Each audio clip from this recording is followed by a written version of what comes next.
అంతర్జాతీయ అంతరిక్ష పరిశోధన కేంద్రం సమీపంలోని ఓ కక్షలో రష్యాకు చెందిన కాలం చెల్లిన ఓ పాత ఉపగ్రహం విచ్ఛిన్నమై 100కు పైగా శకలాలుగా విడిపోయింది. వీటితో ప్రమాదం పొంచి ఉన్న నేపథ్యంలో ఐఎస్ఎస్లో ఉన్న సునీత విలియమ్స్తో పాటు ఇతర వ్యోమగాములను గంటపాటు అక్కడే ఉన్న స్టార్ లైనర్ తదితర వ్యోమనౌకల్లో తలదాచుకోవాలని నాసా ఎమర్జెన్సీ ఆదేశాలు జారీ చేసింది. రష్యా ఉపగ్రహ శకలాల కదలికలను క్షుణ్ణంగా పరిశీలించి వాటితో ప్రమాదం లేదని నిర్ధారించుకున్న తర్వాత వ్యోమగాములు తిరిగి ఐఎస్ఎస్లోకి వెళ్లడానికి అనుమతించింది. ఈ వివరాలు శనివారం వెల్లడయ్యాయి. రష్యాకు చెందిన కాలపరిమితి ముగిసిన ఓ పాత ఉపగ్రహం బుధవారం విచ్ఛిన్నమైంది.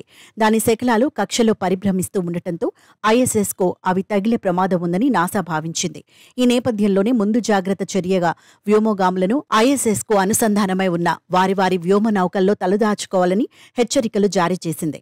బోయింగ్ కంపెనీ రూపొందించిన స్టార్ లైనర్ వ్యోమనౌక ద్వారానే సునీత విలియమ్స్, బుచ్ విల్మోర్ ఈ నెల 5వ తేదీన ఐఎస్ఎస్కు చేరుకున్నారు. తొలుత 8 రోజుల పాటే అనుకున్న వారి అంతరిక్ష యాత్ర ఇప్పటికే వ్యోమనౌకలో తలెత్తిన సాంకేతిక సమస్యలతో వాయిదా పడింది. ప్రస్తుతం రష్యా ఉపగ్రహ శకలాలతో కొత్త ముప్పు పొంచి ఉన్న నేపథ్యంలో భూమి మీదికి వారు తిరిగి రావడానికి కొన్ని నెలలు పట్టవచ్చని తెలుస్తోంది. దీనిపై నాసా ప్రతినిధి స్టీవ్ స్టిచ్ మాట్లాడుతూ స్టార్ లైనర్ మిషన్ను 45 రోజుల నుంచి 90 రోజులకు పొడిగించాలని నాసా యోచిస్తున్నట్లు వెల్లడించారు. రష్యా ఉపగ్రహ శకలాల ముప్పు పూర్తిగా తొలగిపోవటానికి కొన్ని వారాల నుంచి నెలలు పట్టవచ్చని నాసా భావిస్తోంది. అంతరిక్షంలో వ్యర్థాలు పేరుకుపోవటం తీవ్రమైన సమస్యగా పరిణమిస్తోంది. తాజా ఘటనతో ఈ సమస్య మరోసారి చర్చనీయాంశమైంది.